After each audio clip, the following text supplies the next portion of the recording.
gustăm dulciuri din America. Mamă. Am primit dulciuri din America de la băieți de la Sweet Spot. Pentru început avem popcorn Cheetos, care zic că sunt picante, nu? Da, ia să vedem. Mamă, chiar sunt picante rău de tot.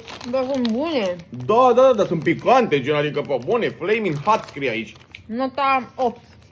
8,50, chiar să fie. Dacă tot suntem la popcorn, începem și cu acești Oreo popcorn. Hai să vedem. Ia-mă. Ăștia chiar sunt curioase, trebuie să fie bun rău. Chiar dulci. Da. Cam așa arată. Ia. Eu primul? Mamă, ce textură interesantă au. Hai.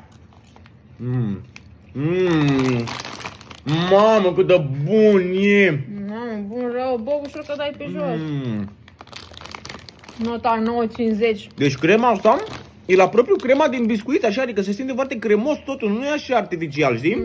Acum că ne arde gura, băgăm niște prime din ăsta